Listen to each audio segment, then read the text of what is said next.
Hey, Speak Easy podcast listeners. I am excited to have you guys come and join us for another episode of the hashtag Speak Easy podcast.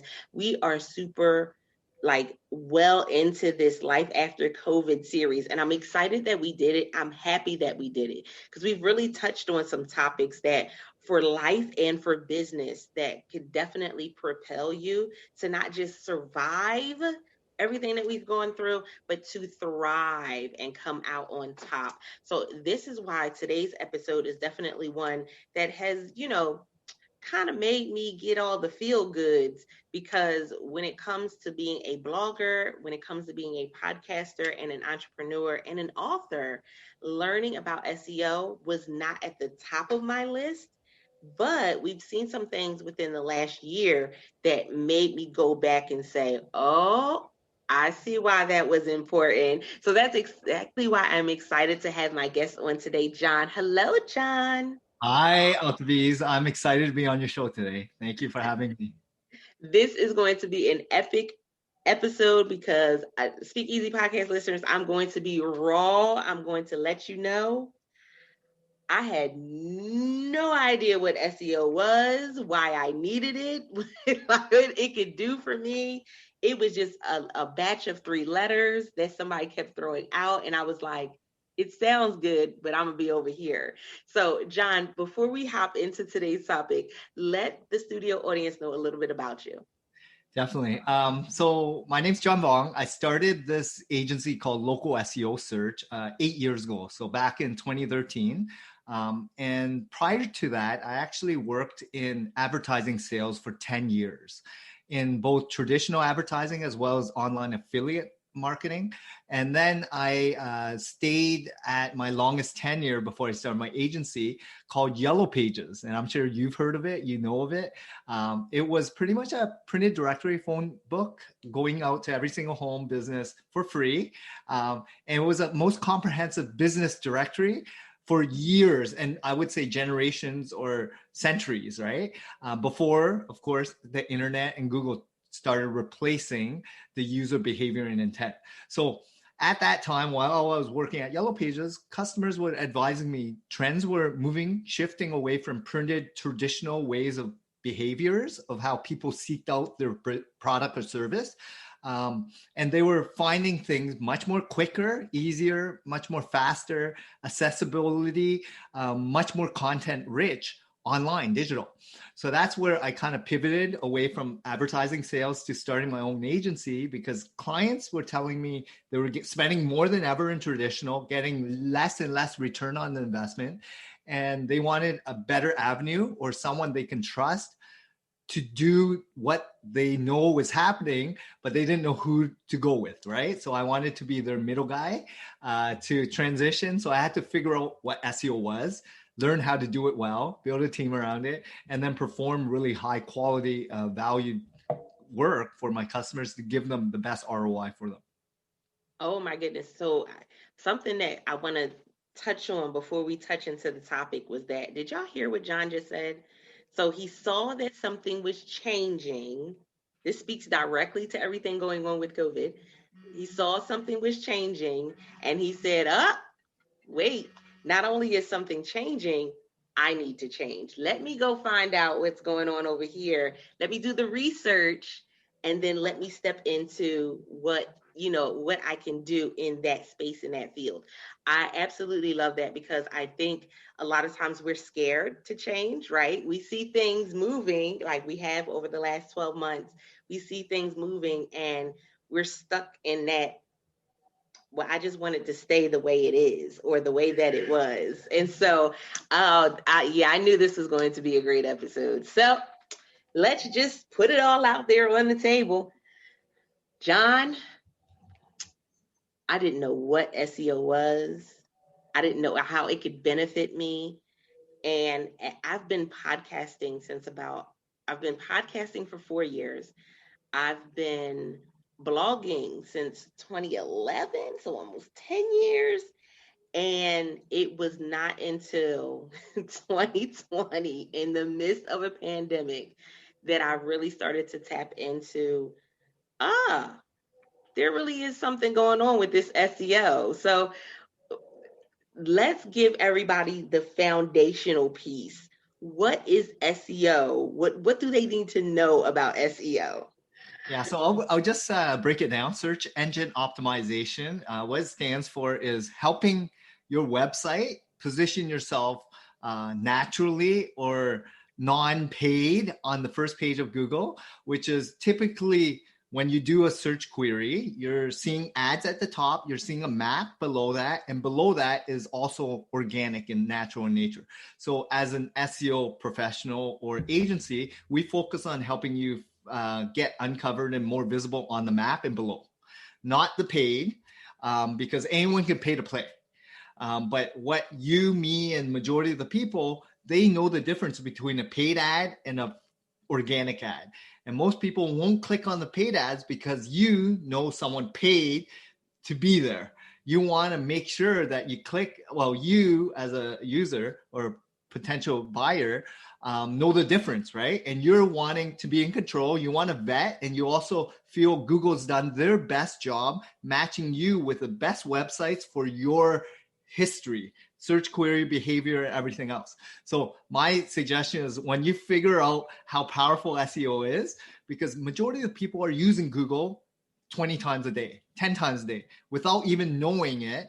But anytime they're ready to buy something or throughout that whole journey of buying, there's different processes that go in line, right? When you go to a restaurant and that's new or you're in a new city, you don't typically just go driving around or walking around going to a restaurant. You typically Google them, check out the reviews, check out the website, check out the menu, seeing what other people said on the review, check out other third-party review sites, Yelp, Google My Business, different sites before you go and experience it, knowing exactly what you want to purchase at the restaurant. So just knowing the shift, knowing the behavior and the importance of finding businesses online and having a good reputation, having good asset pieces that are consistent along the way is so critical for your success on a digital platform such as Google. So, for one, I think that you researched me before you came on the podcast because I'm a foodie and I'm always researching restaurants. Oh, and I was just sitting there going, "Wow, yeah, I do that, don't I?" But that's typical, right? Like if it's a small item or a big item, it doesn't matter. And this is just restaurants because you may want to go to a restaurant a couple times a week, a couple times a month, right? But when it comes to a bigger ticket item, such as a plumbing job or renovations, or you're buying or selling a home, or a life event like you're getting married, right? You're looking for caterers, you're looking for limos and all that stuff, photographers. What you're going to do is the same process. You're going to ask your friends and family, get some referrals. Vet those referrals by Googling, checking out the reviews, checking other people what they said about it, checking out the website, comparing the prices, comparing the services, calling to see if they actually are what they say they are before you narrow it down to 2 or 3 people that you feel comfortable to get a quote from, right? And then you're going to make up your decision. So that's typically what happens in every user behavior journey that goes on from a small widget product to then a larger service-based type of transaction. And as a business owner, as a local business owner, you need to understand the dynamics of how your website plays for every touch point along the way throughout that whole buyer journey. Because a blog within your website can educate and inform people on why, how, what, when, where questions that people are typing in. But when they get closer to the transaction, like they're navigating, they're going to type in localized keywords of the service or product that you offer.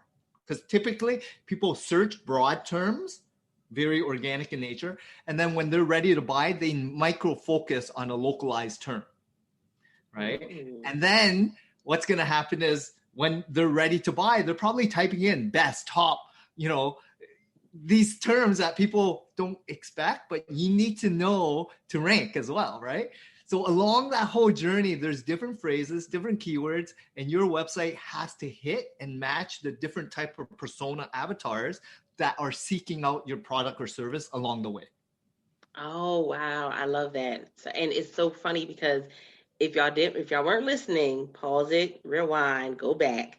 Another thing that John dropped was that anybody can pay to play, which was significant because I think what we found in the last year or so is that people are being more deliberate about where they're putting their money because of everything that's been going on. They realize that their money has power and is powerful.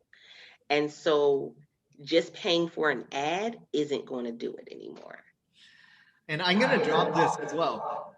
There's a difference between pay to play and earning your way. And SEO is, I'm not sure how many listeners are renters or owners of their own home. You know how hard it is to save money for a down payment to purchase a home, but you're owning that real estate piece of asset. But if you're a renter, you can rent anywhere you want, whenever you want, however you want, at every price point. So same goes with SEO, same goes with your website and Google. You can rent space at the top, right? You can rent anytime, any geo, any keywords, but owning real estate is what you're after. And that takes time for a down payment. It takes time for credibility, age. And that's my reference of how SEO is. You either want to own it or you want to rent it. There's a big disconnect, and a lot of people have to understand it takes time. It's not like renting Google space. It's not going to be that easy. Google's not going to reward a new website, the first page of Google, if you've never earned your way, not position yourself as a thought leader, authoritative figure, someone that's been living and working in their business for 5-10 years. Is different than someone that's just started a couple months in, right? But you can position yourself and start earning your way by doing what is right as a business owner, creating good content, positioning yourself as an expert, go out there, speak, go out there, get some article contribution, go out there, network, let people know about you, because business ownership is not as easy as people make it sound to be. It's a lot of hard work. It's a lot of grinding it out. It's a lot of pivoting, a lot of research, a lot of mistakes that happen. And if you understand the longevity of how SEO works and how business ownership works, if you're in it for the long term, 5, 10, 20 years, SEO is by far the best ROI. But if you're not sure how to run a business yet, or you don't know where people are actively looking for your product and service, play with ads. Go on Facebook, go on Instagram, go on Google Ads, go on Amazon, Shopify, whatever ad network out there, to test, to see how your consumers are actively looking and seeking out your product and service. I told y'all this was going to be a good episode, y'all. If y'all didn't write it down, y'all know what to do. Go ahead back and write that down. Simply because, again, that journey in the beginning was one where you kind of, shiny object syndrome. So you run after this and you run after that. And so something that I had to learn throughout the process was, even with using for the blog, using certain, keywords and things like that, and categories, and I didn't do any of that in the beginning. I didn't do any of that in the beginning. So with that being said, where should they start? So first off, as a business owner, make sure you own your website. Make sure you make it so it's easy for customers to know what you offer. So you're solving a problem of what someone wants to pay for, to make it easier for them as a life, right? Like, if they're willing to pay for exchange of a product or service, and as long as you are positioned well, price point, service level, unique selling proposition, all that other stuff, they're willing to take you up on it, right? So make sure all the content pieces is in alignment. Answer the question that people have, solve it. Make sure you have case studies, testimonials, proof, social proof. And if you're just new, it's hard to get new client with social proof. But if you've been in business for a while, I always say, get your 10 best clients out there.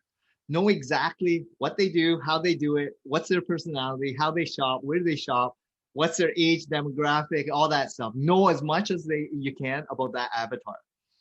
Then write everything on that website to gear towards more of your ideal customer. And you're going to attract more of your ideal customers because everything you do and your focus and your personality that you're writing towards is of that ideal avatar. Everything else is, okay, what kind of content do they like absorbing? What's the questions that they want answered? These are questions that you need to ask your customers. But of course, there's tools out there, Trends, Google Trends, Keyword Tool IO, Google AdWords, Keyword Planner. There's a lot of different tools to predict, but nothing predicts better than your real customers because they're already paying you, right? So what kind of content do they want to absorb? Is it written, images, video, audio, right? What are the topics that they want to, you to position yourself as? Start writing to serve your ideal customers. Everyone else could be 2, 5, 10% of your business. Go after 90% of your bread and butter type of clients. And if you do that, you'll harvest more of those good clients, spend less time worrying about everyone else because they're not really important to your business, and focus on what truly matters, which is 90% of the traffic out there who are people searching are usually going on Google. There's social media. If you're a product-based type of business and you have, influence marketing campaigns and you love, images like Instagram and all that, of course, you need to understand who their clients are, like who's liking and following these celebrities as, micro influencer influence. And then you want to pitch it, right? You need to get in front of their audience numbers. So the whole point is knowing who your customers are, adding value by giving them something that hits them enough that they will trigger to visit your website, and then within your website to convert them with case studies or proof, right? That they're willing to give you a call or send an email or a transaction. That is, oh my goodness. So one of the things that you just pointed out was that even your website should speak to your target audience. And when we think about a website, especially, I rebranded my business I started my business in 2014 and paid $700 for a website. Didn't know what was needed on the website, who I was talking to. It was a completely different business. And then even when I rebranded, that was never something that was stated, that even your website should speak to your target audience. It should speak to your avatar.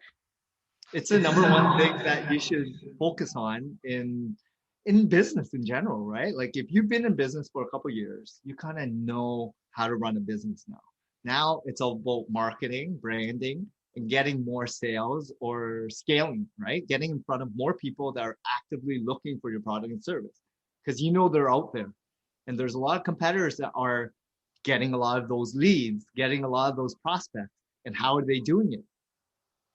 It's nothing about your experience. It's nothing about, how you're running your business. It's more about how are they marketing so that they're invisible more. They're getting in front of more people that are actively searching and finding you. So when you uncover that and you're able to get more exposure, get more traffic that are real traffic that are convertible, because there's paid traffic, there's different ways to get traffic, email marketing, social media, there's a lot of landing page optimization, there's a lot of paid ads. Focus on how your 10 best clients are searching for you. Make it very simple. If they are using Google, put all your efforts in Google and then put all your efforts on speaking to them and then adding value. And, all these things make sense. Write good content, position yourself well, run a good business, all these other things like own your own assets, go out there, do some more speaking, write more books. It's hard work, right? Running a business, but you have to understand the whole idea of what a website can do for you as a business owner and use it as the biggest lead magnet available for you. Oh my goodness. At this very moment, I wish I had an air horn because that was what was needed right now, because you just gave so much information. Speak Easy podcast listeners, when we think about our business, let's just be real. Let's just be honest. There are things that we miss. There are things that we don't understand. There are things that we try to stick together with bubble gum and popsicle sticks, and unfortunately, we waste a lot of time, energy, and money trying to do that. So I'm excited that John was able to come on and share these nuggets. But John, let them know how they can reach out to you for more information or how they can find you online. Yeah, definitely. So you can check out our website. It's www.localseosearch.ca. We're located in Toronto, Canada, but we service clients across North America and UK and Australia. And my advice to every listener is really understand the dynamics of running a business. Make sure you have that under control. And then how can you maximize all your asset pieces? Because while working at Yellow Pages, the telephone was the number one asset piece for every single business. But today, your website is the number one asset piece. Before it was fax machines, it was mail, physical mail, and it was a telephone. Maybe you do some trade show advertising, you do some magazine, radio spot. Today, it's your website because it's email and people are gonna still call you online, right? Or they're gonna order if you're a product online or book if you're a service based online. So that website asset of yours has to be fully utilized so that it can help you benefit and maximize profitability and making sure it's working for you. If you understand that, everything else, social media advertising, all these other ways that people are trying to sell you, like get rich quick, courses, mentors, all that stuff, irrelevant. Because as a business owner, profitability, paying your bills is survival mode for most people. And focus on what really matters as a business owner. I love it. I love it. Focus on what really matters as a business owner. Guys, this has been an amazing episode of the hashtag Speak Easy podcast. But guess what? It's all about you. Because guess what? Without the Speak Easy podcast listeners, there is no podcast show. So we want to make sure that you are joining the conversation. Let us know how this episode resonated with you. Leave us a review on your favorite podcasting platform or come join the community, bit.ly/World Voice Community. It's a free Facebook group for you to come and join and network with people from all over the world who are in business just like you. And that part, I want to make sure that we don't end this episode without saying and shouting out our sponsor, Good Living Now. Good Living Now is actually a black seed oil company.